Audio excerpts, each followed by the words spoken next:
अस्सलाम वालेकुम स्टूडेंट्स हम रीड कर रहे हैं chapter 4 that is turning effect of forces. आज हमारे चैप्टर 4 का टॉपिक है 4.7 दैट इज कपल। स्टूडेंट्स, इससे पहले हम टार को स्टडी करते आए हैं और हमने टार के बारे में स्टडी किया था कि जो टर्निंग इफेक्ट प्रोड्यूस होती है एक सिंगल फोर्स और किसी भी बॉडी पे एक्ट करती है और उसकी वजह से उस टर्निंग फोर्स की वजह से जो उस बॉडी के अंदर रोटेशनल इफेक्ट आता है, टर्निंग इफेक्ट आता है, जिसको हमने टार कहा था, वो टार के एक सिंगल फोर्स के एक्ट से आता है। ओके स्टूडेंट्स, अब हम स्टडी करेंगे कपल। टार के अंदर हमने कई एग्जांपल्स देखी थी, जैसे कि हमने शार्पनिंग द पेंसिल देखा था। पेंसिल्स की शार्प करते हुए उसको हम क्लॉकवाइज या एंटी क्लॉकवाइज मूवमेंट देते हैं और उसको क्लॉकवाइज और एंटी क्लॉकवाइज मूव करते हुए उसके अंदर टॉर्क प्रोड्यूस करते हैं। एक डोर का हैंडल होता है, उसको हम खोलते हैं या क्लोज करने के लिए, पुश एंड पुल करने के लिए उसके अंदर टर्निंग इफेक्ट प्रोड्यूस करते हैं by the help of torque. Students, torque ही की तरह हम टर्निंग इफेक्ट प्रोड्यूस करते हैं। एक सेकेंड टर्म से आपको इंट्रोड्यूस करवाते हैं दैट इज़ कपल। कपल के बारे में क्या यहाँ पे लिखा हुआ है? A couple is found by two unlike parallel forces. सबसे पहले तो बात क्लियर होगी कि कपल कब फाउंड होगा कि जब दो अनलाइक पैरेलल फोर्सेस होंगी। दो अनलाइक पैरेलल फोर्सेस से हमारे पास टॉर्क प्रोड्यूस होता है। तो सबसे पहले हम अनलाइक फोर्सेस की बात कर लेते हैं। स्टूडेंट्स, लेट्स सपोज ये एक बॉडी है, कोई भी एक रिजिड रॉड है और आप अगर इस रिजिड रॉड के ऊपर इसके राइट एज पे फोर्स लगाते हैं F1, ये इसका कोई पाइवेटेड पॉइंट है सेंटर में, और इसके लेफ्ट एज पे फोर्स लगाते हैं F2। सो होगा क्या कि जब आप F1 एज पे यानी राइट एज पे फोर्स लगाते हैं तो ये जो रिजिड रॉड है स्टूडेंट्स, ये एंटी क्लॉकवाइज रोटेट करेगा। सिमिलरली अगर F2 एज पे जो कि इसका लेफ्ट एज बनता है उस पे आप फोर्स लगाते हैं तो ये एंटी क्लॉकवाइज जो है वो रोटेट करेगा। ओके, इन दैट केस हम इसी रॉड को एक मैग्नेट की एग्जांपल भी ले सकते हैं कि लेट्स सपोज ये एक मैग्नेट है और मैं इस मैग्नेट के राइट एज पे लेट्स सपोज फोर्स लगाता हूँ, तो ये देखिए ये मैग्नेट जो है ये एग्जैक्टली एंटी क्लॉकवाइज रोटेट करेगा, इस पाइवेटेड पॉइंट के एक्सिस ऑफ रोटेशंस के गिर्द रोटेट करेगा। सिमिलरली और अगर मैं इसके लेफ्ट एज पे फोर्स लगाता हूँ, ये देखिए ये क्लॉकवाइज रोटेट करेगा। सो हम ये कह सकते हैं कि these two forces are unlike to each other because दोनों का मैग्नीट्यूड तो सेम है but their direction are not parallel to each other. तो वो तमाम फोर्सेस जिनकी डायरेक्शन एक दूसरे के ऑपोजिट होती है और एक दूसरे के पैरेलल नहीं होती, वो तमाम फोर्सेस अनलाइक पैरेलल फोर्सेस कहलाती हैं। और अनलाइक फोर्सेस ही वो वाहिद फोर्सेस हैं जिनसे टर्निंग इफेक्ट प्रोड्यूस होता है। ये देखिए ये अनलाइक फोर्स थी, ये भी आपके पास दोनों ही अनलाइक फोर्सेस हैं। इसलिए जब मैं इस एज पे फोर्स लगाता हूँ तो ये भी इस रिजिड मैग्नेट रॉड के अंदर टर्निंग इफेक्ट प्रोड्यूस कर रहा है। ये देखिए ये भी इस रिजिड मैग्नेट रॉड के अंदर टर्निंग इफेक्ट प्रोड्यूस कर रहा है। तो unlike parallel forces are type of forces which are not parallel to each other, number एक। और सेकंड थिंग इज दैट कि उनका line of action of force different होता है। अब अगर आप F1 फोर्स का लाइन ऑफ एक्शन देखें तो ये राइट एज पे बनता है और F2 का अगर आप line of action of force देखें तो वो आपके पास लेफ्ट एज पे बनता है। ओके, इन दैट केस अगर आप ये देखते हैं, ये देखिए इन दोनों के line of action of force different है। ये देखिए अगर ये घूमता है इस पाइवेटेड पॉइंट के तहत तो इसका ये line of action of force है और जो F2 है उसका ये line of action of force है। पैरेलल फोर्सेस के अंदर जो line of action of force जो है वो सेम होता है, ठीक है, जबकि अनलाइक पैरेलल फोर्सेस के अंदर जो line of action of force होता है वो स्टूडेंट्स एक पाइवेटेड पॉइंट के तहत डिफरेंट होता है। जैसे कि आप देखिए इस फोर्स का line of action of force F1 force के लाइन ऑफ एक्शन से डिफरेंट है। ये डिफरेंट लाइन ऑफ एक्शन पे बॉडी को, इस रिजिड रॉड को रोटेट कर रहा है, यूँ समझ लीजिए, और इसी तरीके से डिफरेंट लाइन ऑफ एक्शन से इसको रोटेट करेगा। इन दैट केस हमारे पास एक अनलाइक पैरेलल फोर्सेस प्रोड्यूस होंगी। अब उन अनलाइक पैरेलल फोर्सेस का साथ ही उसने क्या कह दिया, मैग्नीट्यूड डिफरेंट नहीं होना चाहिए, magnitude should be same, but they are not along the same line. तो ये देखिए आपके पास अगर मैं इस मैग्नेट को लूँ, ठीक है, जो कि एक रिजिड बॉडी है, इसका का जो line of action of force है वो ये देखिए ये है line of action of force. मैं इसके राइट एज पे फोर्स लगाता हूँ तो ये देखिए ये मेरा line of action of force बनता है। सिमिलरली आपके पास जो F2 है, अगर मैं इसको यूँ लेकर आता हूँ नीचे की तरफ तो ये मेरा line of action of force बनता है, that is my line of action of force. Okay, ये मेरा line of action of force बनता है। एक बात तो डन होगी कि हमारा जो line of action of force होता है वो they are not along the same line, they are at different lines, number 2। और नंबर 1 ये है कि सेम मैग्नीट्यूड के अनलाइक पैरेलल फोर्सेस होती हैं। सेम मैग्नीट्यूड का क्या मतलब है स्टूडेंट्स, अगर आपके पास पाइवेटेड पॉइंट से यूँ समझ लीजिए कि यहाँ से अगर आपने इसके ऊपर 5 न्यूटन की फ़ोर्स लगाई है, ठीक है, 5 न्यूटन की यहाँ फोर्स लगी है डाउनवर्ड, तो 5 न्यूटन की ही आपके पास अपवर्ड फोर्स लगेगी। This is the physical meaning of same magnitude. So unlike parallel forces की वजह से कपल प्रोड्यूस होता है बॉडी के अंदर, and the in unlike forces का जो मैग्नीट्यूड है वो सेम होना चाहिए, and they should not along the same line, जिसकी एग्जांपल हम करके देख चुके हैं। स्टूडेंट्स, एग्जांपल के लिए मैंने फिर डेली लाइफ से एक एग्जांपल चुनी है जिसको हम दोनों को अलग-अलग डिस्कस करके देखते हैं। The first one is steering, जो है जिसको हम स्टीयरिंग व्हील को हम किस चीज़ के लिए इस्तेमाल करते हैं, जब हम ड्राइव करते हैं किसी भी व्हीकल को टर्न्स करने के लिए, जब हमें टर्निंग लेनी हो व्हीकल में तो हम एक फोर्स अप्लाई करते हैं जो क्या प्रोड्यूस करता है, टॉर्क प्रोड्यूस करता है। आप सपोज करेंगे ये आप पाइवेटेड पॉइंट है, ठीक है, ये जो बिल्कुल इसका सेंटर है ये इसका पाइवेटेड पॉइंट है। पाइवेटेड पॉइंट से यहाँ हम अपना हाथ रखते हैं, ठीक है, ये देखिए यानी ये ऐसे हम अपना हाथ रखते हैं और इसके अंदर ऐसे टॉर्क प्रोड्यूस करते हैं। स्टूडेंट्स, इस पाइवेटेड पॉइंट से यहाँ तक का फासला जो है मोमेंट आर्म कहलाता है और यहाँ हम फोर्स अप्लाई करते हैं, यानी यहाँ से हम इसको पुश करते हैं। ओके, ऐसे पुश करते हैं और यहाँ इस जगह से पुल करते हैं, इसको पुल करते हैं और इसको पुश करते हैं। ये देखिए ये हमारी डायरेक्शन होती है, राइट साइड से पुश किया जाता है, लेफ़्ट साइड से पुल किया जाता है। अब होता क्या है, बिल्कुल समझ लीजिए ये वाली सिचुएशन बनती है अगर मैं इसको कम्प्लीटली एक सर्कल फॉर्म में ड्रा करूं कपल बताने के लिए। यहाँ कहीं हमारा पाइवेटेड पॉइंट है, ठीक है, यहाँ से आप इसको पुश करते हैं और यहाँ से आप इसको पुल करते हैं। अब स्टूडेंट्स, पुश एंड पुलिंग में आप जो इसके ऊपर फोर्स लगाते हैं दोनों should be at same magnitude. यूँ समझ लीजिए कि अगर मैंने टर्न लेना है तो टर्न लेने के लिए इसको अगर मैं 3 न्यूटन फोर्स से अगर मैं इसको पुश करता हूं तो keep in mind 3 Newton force के साथ ही मैं इसको पुल करूंगा, ठीक है। यानी अगर मैं इसके ऊपर 3 न्यूटन इसको यहाँ एंटी क्लॉकवाइज लेके जाता हूँ, ओके, एंटी क्लॉकवाइज, तो सिमिलरली जो आपके पास पुलिंग है वो भी 3 न्यूटन की करूँगा। They should be at same magnitude.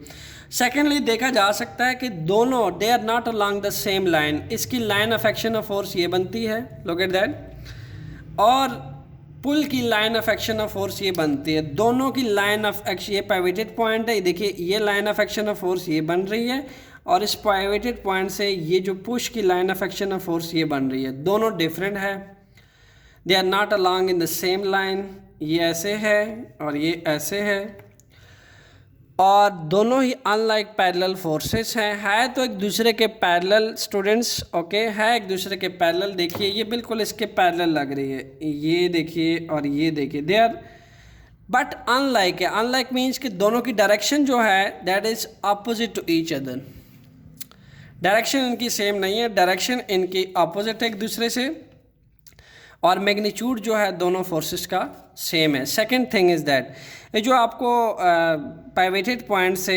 Applied line of action of force का फासला है, ये भी दोनों का सेम होना चाहिए, कीप इन माइंड। यूँ समझ लीजिए कि जो टार्क जो है वो इसके लेफ़्ट हैंड पे, राइट हैंड पे प्रोड्यूस हो रहा है, उतना ही टार्क इसके लेफ़्ट हैंड पे भी प्रोड्यूस होना चाहिए। कहने का मतलब ये है कि अगर ये 3 न्यूटन फोर्स है और पाइवेटेड पॉइंट से इसका फासला 5 मीटर है, ओके, सिमिलरली ये आपके पास 3 न्यूटन फोर्स है तो यहाँ पे भी 5 मीटर का ही फासला होना चाहिए, यानी इसका मोमेंट आर्म जो है वो भी 5 मीटर का होना चाहिए, और जो आप पुश करने के लिए फोर्स लगा रहे हैं, यानी यहाँ पे राइट हैंड पे जो टार्क प्रोड्यूस हो रहा है वो भी 5 मीटर का फासला होना चाहिए। तो 15 न्यूटन आएगा। टार्क इसकी इक्वल है F cross L, 15 Newton cross 3 meter. So answer will be 15 Newton meter. Similarly यहाँ पे भी देखिए tau is equal to F cross L, चूँकि मैग्नीट्यूड दोनों की सेम है, once again I will put 3 newton cross 5 metre, the answer will 15 newton metre. Okay, तो couple produce करने के लिए हमारे पास मैग्नीट्यूड सेम होता है और पाइवेटेड पॉइंट से फासला भी स्टूडेंट्स क्या होता है वो भी सेम होता है। सेकंड एग्जांपल है हमारे पास double arm spinner. Double arm spinner से भी हम कपल प्रोड्यूस करते हैं। लुक एट दैट, ये मेरे पास डबल आर्म स्पिनर है। डबल आर्म स्पिनर 2 शेप्स में आता है। एक ये शेप है जो जिससे डबल अनलाइक फोर्सेस जो है वो प्रोड्यूस होती हैं, और इसके अलावा एक जो डबल आर्म स्पिनर है वो हमारे पास इस शेप में भी आते हैं।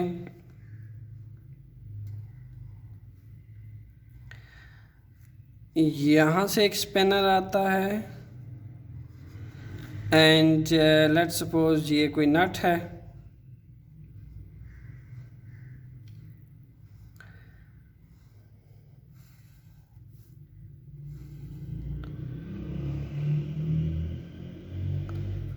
यहाँ से भी आता है। सो स्टूडेंट्स ये हमारे पास नट है और ये डबल आर्म स्पिनर होता है, ये एक दूसरे के साथ जुड़ा हुआ होता है, और यहाँ से हम क्या करते हैं नट के ऊपर दोनों स्पिनर को ग्रिप देते हैं और इसके ऊपर ऐसे करके स्टूडेंट्स ऐसे करके दोनों को पकड़ते हैं और ऐसे करके इसको इसके अंदर टर्निंग इफेक्ट प्रोड्यूस करते हैं, यानी कपल प्रोड्यूस करते हैं। देखिए वंस अगेन वही सिचुएशन बन रही है अनलाइक पैरेलल फोर्सेस की। ये ऊपर को उठाया, ये नीचे को आया, ये अनलाइक पैरेलल फोर्सेस हैं। लुक एट दैट, ये line of action of force right side पे ये जा रहा है जहाँ से मैं इसको रिप्रेजेंट कर रहा हूँ, और लेफ्ट साइड पे देखिए ये मेरा line of action of force नीचे को आ रहा है, ये सेम लाइन पे नहीं है। फर्स्ट कंडीशन फुलफिल हो गई। सेकेंडली दोनों फोर्सेस की कंडीशन देखिए, they are not parallel to each other, they are unlike parallel forces, they should be of same magnitude. ठीक है, लुक एट दैट। तो ये आपके पास डबल आर्म स्पिनर है। डबल आर्म स्पिनर जो है वो इस शेप में भी पाया जाता है, इसके अलावा डबल आर्म स्पिनर इस शेप में भी आता है जो आपके बुक में फिगर बनी हुई है। ऐसे हम ऑब्जेक्ट्स को ग्रिप देते हैं, ओके, एंड ऐसे क्रॉस में बना होता है ये, यूँ करके इसके भी इसके साथ भी डीलिंग हम बिल्कुल सेम तरह से करते हैं। यहाँ से हम इसको ऐसे करके हम पकड़ते हैं इसको, और ये लेट सपोज इसका ये पिवटेड पॉइंट है, अगर नट है यहाँ पे फिक्स किया तो हम इसको ग्रिप देते हैं और ऐसे इसमें कपल प्रोड्यूस करते हैं, और कपल प्रोड्यूस करके हम नट को इजीली उसे मोस्टली वर्क डन ले लेते हैं। ओके, सो स्टूडेंट्स फाइनली अब हम डबल आर्म स्पैनर को देखते हैं कि डबल आर्म स्पैनर से हम कैसे टॉर्क जो है वो प्रोड्यूस कर सकते हैं। ये जो जहाँ पे नट फिक्स्ड है इसको हम अपना पिवटेड पॉइंट कह देते हैं, यानी इसको हम मान लेते हैं कि ये हमारा पॉइंट O है। पिवटेड पॉइंट को हम O पॉइंट से रिप्रेजेंट करते हैं, और जहाँ पे हम इन दोनों पॉइंट्स को, इसको हम A कह देते हैं, इस पॉइंट को हम B कह देते हैं। जहाँ जहाँ हमने फोर्स अप्लाई करनी है उन दोनों पॉइंट्स को मैंने, इसको A कह दिया, इसको मैंने B कह दिया। Okay students, first force apply होगी ऑन दैट डायरेक्शन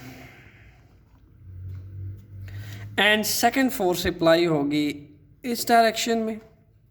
जाहिर है, अंडरस्टूड सी बात है, आप बेशक ये जो, अगर मैंने इस व्हील का ये नट खोलना है तो इन दोनों को A और B से पकड़ूंगा, ऐसे करके इसको पकड़ा जाएगा, और ऐसे इसको टर्निंग इफेक्ट दूंगा यू करके। ओके, यू करके मैं इसको डेमोन्स्ट्रेट करता हूँ। ये मैंने पकड़ा, ठीक है, इन स्पिनर को पकड़ा और ऐसे करके इसको टर्निंग इफेक्ट दिया जाएगा यूं करके, ठीक है। ये तो आपके पास line of action of force A point पे अपवर्ड बनेगा और B पॉइंट पे line of action of force downward पड़ेगा, बिकॉज इसको मैं डाउनवर्ड खींचने वाला हूँ और इसको मैं अपवर्ड खींचने वाला हूँ, तो line of action of force दोनों का डिफरेंट होगा। सेकेंडली, पिवटेड पॉइंट से एज्यूम करते हैं कि दोनों का फासला जो है वो सेम होगा, यानी अगर मैं हमने कपल में पढ़ा है कि जो मैग्नीट्यूड होना चाहिए अनलाइक पैरेलल फोर्सेस का, दिस शुड बी सेम। यानी अगर मैं 5 न्यूटन फोर्स यहाँ लगा रहा हूँ स्टूडेंट्स, 5 न्यूटन फोर्स ये लगा रहा हूँ, तो ये 5 न्यूटन फोर्स यहाँ भी मुझे लगानी पड़ेगी। एंड देन पिवटेड पॉइंट से इस फिक्स्ड पॉइंट B और फिक्स्ड पॉइंट A जहाँ फोर्स अप्लाई, दोनों का फासला जो है वो हमारे पास क्या है, that is about should be equal, that is 3 metre 3 metre. Students once again देखिए कि अगर हमें कपल देखना है जो टोटल टार्क प्रोड्यूस हो रहा है, क्योंकि एक टार्क ये है जो प्रोड्यूस हो रहा है, ये L है, this is L and F cross L equal to tau 1, this is tau 1। on the left hand this is tau 2, ये 5 न्यूटन फोर्स डाउनवर्ड को लग रही है और 3 मीटर इसका मोमेंट आर्म है। Again tau 2 F cross L। मैं इसको F1 F2 इसलिए नहीं कहने वाला क्योंकि दोनों सेम मैग्नीट्यूड की फोर्सेस हैं, इसलिए मैं इसको डिफ्रेंशिएट नहीं करूँगा। ये डायरेक्शन में तो अपोजिट है बट मैग्नीट्यूड में सेम है, ठीक है। 5 न्यूटन इधर को लग रही है और 5 न्यूटन इधर को लग रही है। ओके सो स्टूडेंट्स, अगर हमें टोटल टॉर्क जो है वो देखना है तो total torque is equal to total torque किसकी इक्वल है? फर्स्ट है आपके पास F क्रॉस ओ ए क्या है? इसका L है, मोमेंट आर्म है। मैं यहाँ पे L बोला हुआ है, इसी L को मैं F क्रॉस ओ ए भी कह सकता हूँ, क्योंकि O से A तक का पिवटेड पॉइंट से A पॉइंट तक का फासला मेरा क्या कहलाता है? L कहलाता है। So we can say that F cross O A plus, अब ये जो टार्क है, ये जो आपके पास टार्क है, ये इसके अंदर सम होने वाला है। ओके, यहाँ पे टार्क प्रोड्यूस हो रहा है F क्रॉस ओ बी, इस पिवटेड पॉइंट से इस तक का फासला ये है F cross O B. Students चूँकि F जो है यहाँ पे सेम कॉमन है, दोनों का मैग्नीट्यूड सेम है, डायरेक्शन अपोजिट है, तो मैं F कॉमन ले सकता हूँ यहाँ पे। क्लियर? सो हमारे पास आ जाएगा F O A plus O B. Clear? So students अगर मैं अगेन इस ब्रैकेट्स को ओपन करूं तो मेरे पास ऊपर वाला स्टेप ही बनेगा। तो टोटल टार्क जो है स्टूडेंट्स वो मेरे पास क्या बना है, that will be equal to F cross, यानी आपके पास A से B, ये जो A से B पिवटेड पॉइंट को अगर हम नेग्लेक्ट कर दें तो इस पिवटेड पॉइंट के इर्द गिर्द ये बॉडी क्या होने वाला है, कपल प्रोड्यूस करने वाला है। ठीक है, तो ये टोटल टॉर्क आपके पास बन जाएगा F cross A B. Clear? तो अगर मैं इसका सम अप ले लूँ, यानी मैं इस पिवटेड पॉइंट पे मैंने कहा कि जो मैग्नीट्यूड इसमें है वही मैग्नीट्यूड इसमें है, तो आप कह लें कि टा1 जो है that should be equal to टा2। इन दैट केस हमारे पास क्या आ जाएगा, F cross L and F cross L that is equal to 5 newton cross 3 metre,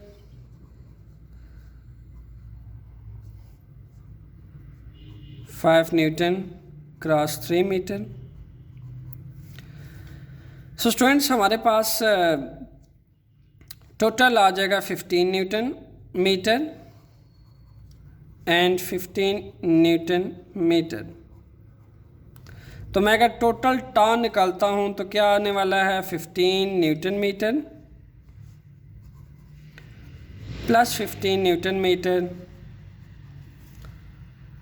answer will equal to 30 newton metre.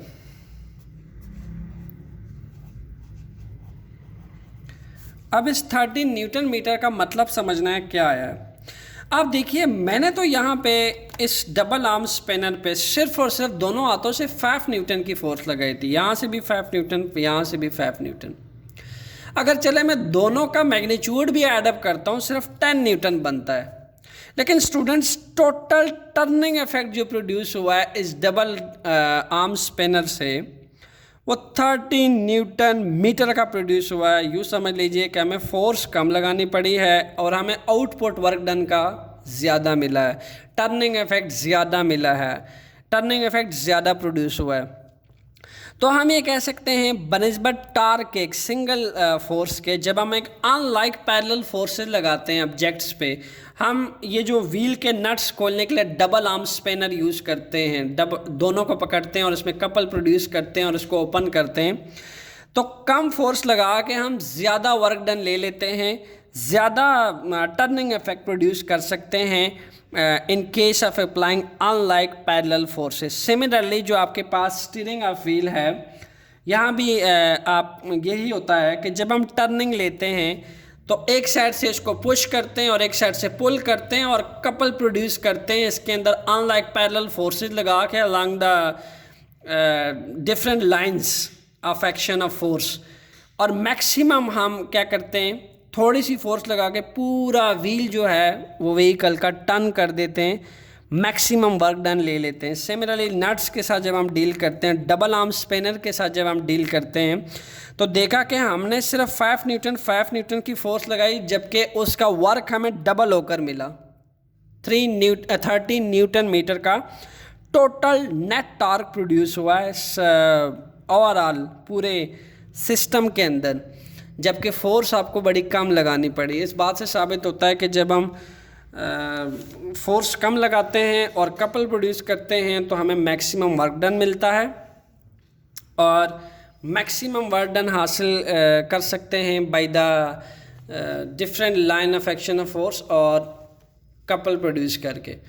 So students ये था कपल, जिसमें हमने सीखा कि अगर हम 2 अनलाइक पैरेलल फोर्सेस लगाते हैं सेम मैग्नीट्यूड की but not along the same line, okay, तो हम क्या कर सकते हैं, हम मैक्सिमम वर्क डन ले सकते हैं, मैक्सिमम टर्निंग इफेक्ट ले सकते हैं इस टेक्निक से, जिसको कहते हैं कपल, जिसको हम डबल आर्म स्पिनर के अंदर देखा हमने, जिसको हमने स्टीयरिंग व्हील के अंदर देखा कि हम कैसे जो है opposite side of steering wheel से मैक्सिमम टर्निंग इफेक्ट प्रोड्यूस करते हैं, और कैसे हम opposite sides of double arm spinner से टर्निंग इफेक्ट प्रोड्यूस करते हैं। होपफुली आपको कपल जो है वो समझ आ गया होगा, एंड कमेंट करके मुझे बताइएगा कि कपल का ये वीडियो आपको कैसे लगा। And enjoy physics, enjoy your life and observe a physics and your surrounding, because मेरा मानना ये है physics is a practical subject, not a thoroughly subject. Okay, thanks. Stay tuned with conceptual physics lectures.